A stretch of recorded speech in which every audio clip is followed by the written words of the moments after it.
बिस्मिल्लाहिर्रहमानिर्रहीम। Reaction of benzene में reaction है electrophilic substitution reaction of benzene. Electrophilic substitution reaction of benzene में benzene के ऊपर कोई इलेक्ट्रोफाइल अटैक करता है। यहाँ पर सब्स्टिट्यूशन रिएक्शन होते हैं। सब्स्टिट्यूशन रिएक्शन क्या है कि बेंजीन में कोई हाइड्रोजन निकलता है, उसकी जगह पर कोई दूसरा ग्रुप आता है। These are substitution reaction. Substitution reaction क्या होते हैं कि बेंजीन में कोई हाइड्रोजन जाए, हाइड्रोजन की जगह पर कोई दूसरा आइटम आ जाए। अब जैसे ये बेंजीन है, बेंजीन में से यहाँ से हाइड्रोजन निकला, उसकी जगह पर क्या आ गया, एक्स आ गया। तो ये रिएक्शन क्या है, सब्स्टिट्यूशन रिएक्शन है। तो हमने electrophilic substitution reaction of benzene पढ़ने हैं। तो पहला रिएक्शन है हैलोजिनेशन। हैलोजिनेशन क्या है कि बेंजीन में से हाइड्रोजन जो है उसकी जगह पर एक्स एटम आ जाए। These are halogenation. तो इसकी तारीफ क्या है, substitution of hydrogen of benzene by X atom. Substitution of hydrogen of benzene by X atom, यानी बेंजीन में से हाइड्रोजन जो है उसकी जगह पर क्या है, एक्स एटम है, हैलोजन एटम है। तो ये रिएक्शन क्या है, हैलोजिनेशन। अब यहाँ पर जो कैटलिस्ट इस्तेमाल होते हैं जिन्होंने इलेक्ट्रोफाइल को बनाना है, दीज आर लीवियस एसिड। लीवियस एसिड क्या होते हैं, जो इलेक्ट्रॉन को एक्सेप्ट कर सकते हैं। ऐसी स्पीशीज जो इलेक्ट्रॉन को एक्सेप्ट कर सकें, यानी इलेक्ट्रॉन डेफिशिएंट हो, दीज आर द लीवियस एसिड। अब जैसे Fe3 है, अब Fe3 इलेक्ट्रॉन को ले सकते हैं, तो ये क्या है, लीवियस एसिड। AlCl3 ये भी इलेक्ट्रॉन को ले सकते हैं, तो ये क्या है, लीवियस एसिड। BF3 ये सारे के सारे क्या है, लीवियस एसिड है। These are used as catalyst in these reaction. Lewis acid like Fex3, AlCl3, BF3 are used as catalyst. अब इसका मैकेनिज्म ये होगा कि जो Fex3 है, लीवियस एसिड है, जब इसका रिएक्शन X2 के साथ होता है, अब X2 ब्रेक डाउन होंगे, X प्लस बनेगा, X माइनस बनेगा। ये जो X माइनस है ये किसके साथ मिलता है, लीवियस एसिड के साथ, तो ये बन जाएंगे Fex4-1। अब ये -1 कहाँ से आ गए, ये जो X माइनस है उन्होंने Fex3 के साथ रिएक्ट किया, तो क्या बन गया है, Fex4-1। Fe की वैलेंसी 3 होती है, यहाँ पर Fe की वैलेंसी 4। यहाँ पर जो Fe ने 4x के साथ इन्होंने बॉन्ड बनाया है, तो एक जो -1 है वहाँ पर हमने क्यों लिखा है कि जो एक वैलेंसी उसकी क्या आ गई है, ये ज़्यादा आ गई है। इसके साथ क्या लिखेंगे, X प्लस। अब ये X प्लस क्या है, इलेक्ट्रोफाइल है। X प्लस क्या है, इलेक्ट्रोफाइल, हेलोजिनेटिंग एजेंट है। These are electrophile. अब ये इलेक्ट्रोफाइल बेंजीन मालिक्यूल के ऊपर अटैक करेगा। बेंजीन में जो एक पाई है वो किसके ऊपर अटैक करता है, इलेक्ट्रोफाइल के ऊपर अटैक करता है। तो ये पहले क्या था, स्टेबल मालिक्यूल था। एक पाई जब X के ऊपर अटैक करता है तो इसके साथ हाइड्रोजन भी मौजूद है। हाइड्रोजन हमने लिखा है, X लिखा है, जो दूसरा कार्बन है उसके ऊपर क्या लिख लिया है, प्लस लिखा है। तो ये क्या बन गया है, एरिनियमाइन बन गए। तो पहले बेंजीन मालिक्यूल स्टेबल था, अब ये जो एरिनियमाइन बन गए ये क्या है, अनस्टेबल है। तो ये स्टेबल से क्या बन गया है, अनस्टेबल। तो जब ये मालिक्यूल स्टेबल से अनस्टेबल बनते हैं तो वो क्या होते हैं, स्लो होते हैं। अब ये मालिक्यूल क्या है, अनस्टेबल है। अनस्टेबल से जब स्टेबल बनेंगे तो ये रिएक्शन क्या होगा, फास्ट होगा। अब यहाँ पर जो बेस है Fex4-1 चार्ज, ये बेस है। अब इस बेस का काम क्या होता है, हाइड्रोजन इनको कैप्चर करना। अब ये जो बेस है हाइड्रोजन इनको लेगी, हाइड्रोजन और कार्बन के दरमियान में जो सिग्मा बॉन्ड है, ये बॉन्ड पाई बॉन्ड के तौर पर शिफ्ट होता है, और इधर से जो हाइड्रोजन है निकला है वो X के साथ मिलेगा, तो क्या बन जाएगा, HX बन जाएगा।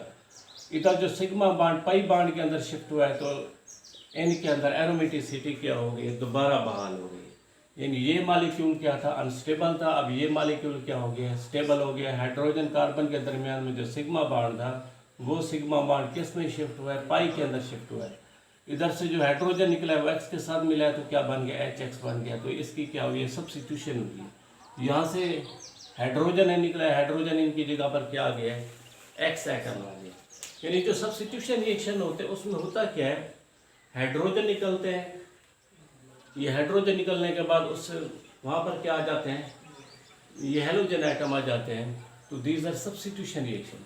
अगर यहाँ पर सब्स्टिट्यूएंट हेलोजन हो तो ये क्या होते हैं, दीज आर द हेलोजिनेशन। अगर सब्स्टिट्यूएंट हेलोजन है तो दीज आर द हेलोजिनेशन। दूसरा एक रिएक्शन है, यानी बेंजीन के साथ अगर Cl2 के मालिक्यूल ऐड होते हैं तो यहाँ पर कैटलिस्ट क्या है, FeCl3।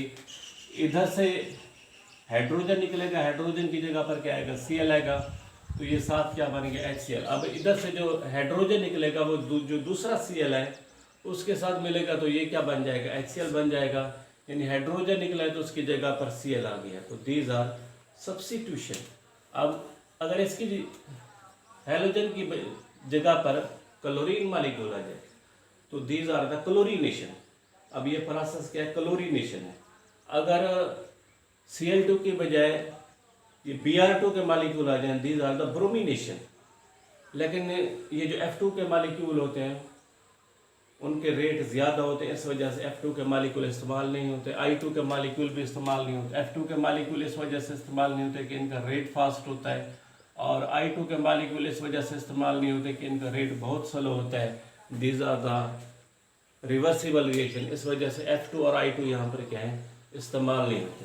अब ये जो क्लोरीनेशन है इसका मैकेनिज़्म ये है कि पहले हम क्या लेंगे, कैटलिस्ट लेंगे। ये जो FeCl3 है ये क्या है, कैटलिस्ट है। इसका रिएक्शन किसके साथ है, Cl2 के साथ है। Cl2 ब्रेकडाउन होते हैं, एक Cl प्लस बन जाएगा, दूसरा Cl माइनस बन जाएगा। इसके दरमियान में हेटेरोलाइटिक फिशन है। ये जो Cl माइनस है ये किसके साथ अटैच होगा, FeCl3 के साथ अटैच होगा, तो ये क्या बन जाएगा, एनाइन बनेगा, FeCl4 -1। और इसके साथ क्या बन गया है, इलेक्ट्रोफाइल बन गया, Cl प्लस बन गया। Cl प्लस क्या है, इलेक्ट्रोफाइल है। These are the halogenating agent, यानी ये क्लोरीनेटिंग एजेंट है। These are electrophile. बेंजीन के ऊपर ये इलेक्ट्रोफाइल अटैक करता है। बेंजीन में से जो एक पाई है वो एक पाई इस इलेक्ट्रोफाइल के ऊपर अटैक होता है, तो इसके अंदर जो पाई था वो पाई ख़त्म हो गया, तो ये क्या बन गया, हाइड्रोजन आयन आ गया, इसके साथ Cl आयन आ गया है, तो ये क्या बन गया, एरिनियम आयन बन गया। These are form the arenium ion. अब ये जो एरिनियम आयन है these are unstable. Arenium ion क्या है, अनस्टेबल है। तो बेंजीन क्या है, स्टेबल मालिक्यूल है, ये मालिक्यूल अनस्टेबल है। तो पहला जो रिएक्शन होगा वो, पहला जो स्टेप होगा वो स्लो होगा। दूसरे स्टेप में क्या होता है, ये जो FeCl4 -1 चार्ज है ये क्या है, एनाइन है, बेस है। अब बेस का काम क्या होता है, प्रोटॉन कैप्चर। तो ये प्रोटॉन को लेंगे, यानी हाइड्रोजन आयन को निकालेंगे। हाइड्रोजन आयन और कार्बन के दरमियान में जो सिग्मा बॉन्ड है ये किसके दरमियान में शिफ्ट होता है, ये sigma bond. These are shifted as the pi bond. ये सिग्मा बॉन्ड किस में शिफ्ट होते हैं, पाई बॉन्ड में शिफ्ट होते हैं। तो पहले इनके अंदर एरोमेटिसिटी लास्ट थी, अब इसके अंदर क्या हुई है, ये एरोमेटिसिटी क्या हो गई है, बहाल हो गई है। इधर से जो हाइड्रोजन आयन निकला वो Cl आयन के साथ मिल गया, तो क्या बन गया, HCl। तो यहाँ पर क्या बन गया, क्लोरोबेंजीन। तो ये रिएक्शन क्या होगा, फास्ट होगा। ये रिएक्शन क्या है, फास्ट। यहाँ पर जो एक Cl है, एक Cl ने हाइड्रोजन आयन के साथ मिला है, तो क्या बन गया है, HCl। जो बाकी बचा FeCl3 वो हमने लिख लिया है। अब ये जो FeCl3 है these are used as catalyst. ये बतौर क्या अमल करते हैं, कैटलिस्ट के तौर पर अमल करते हैं। तो हेलोजिनेशन क्या है कि बेंजीन में से हाइड्रोजन आइटम निकले, उसकी जगह पर कोई X आइटम है, Br आ जाए, Cl आ जाए, तो ये प्रोसेस क्या होता है, हेलोजिनेशन होता है। अगर बेंजीन में से हाइड्रोजन निकले तो उसकी जगह पर Cl आ जाए, तो दीज आर द क्लोरीनेशन। अगर बेंजीन में से हाइड्रोजन निकले तो उसकी जगह पर Br आ जाए, तो these are the bromination reaction.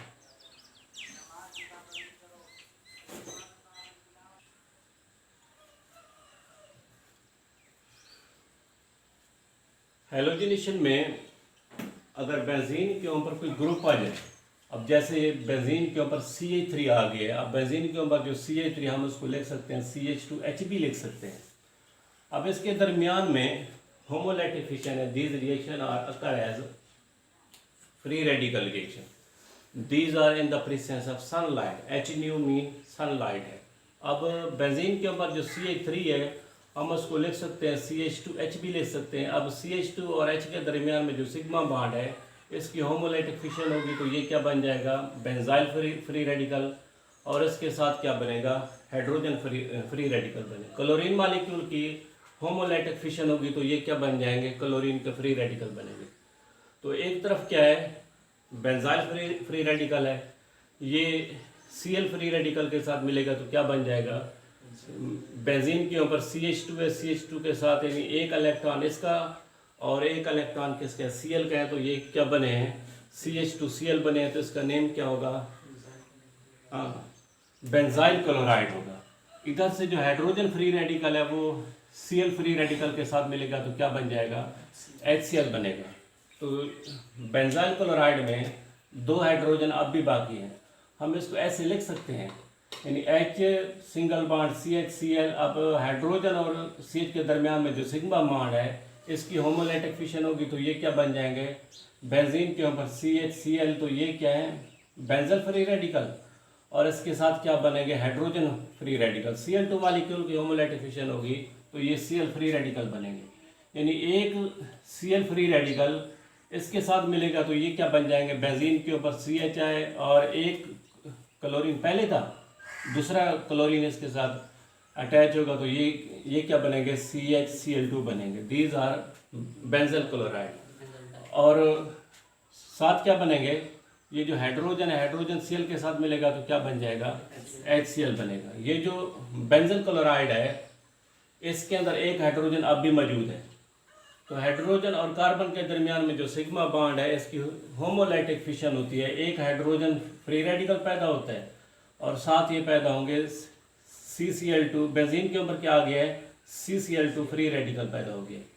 इधर यहाँ पर जो क्लोरीन का मॉलिक्यूल था इसकी होमोलाइटिक फिशन होती है तो ये क्या बनते हैं, क्लोरीन के फ्री रेडिकल पैदा होते हैं.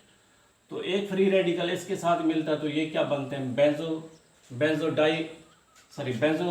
बेंजो ट्राइक्लोराइड पैदा होते हैं. और इधर जो हाइड्रोजन आयन है वो किसके साथ मिलता है, Cl के साथ मिलता है तो क्या बनते हैं, HCl. तो these reaction occur as free radical mechanism. ये रिएक्शन किस सूरत में होते हैं, फ्री रेडिकल मैकेनिज्म के तहत.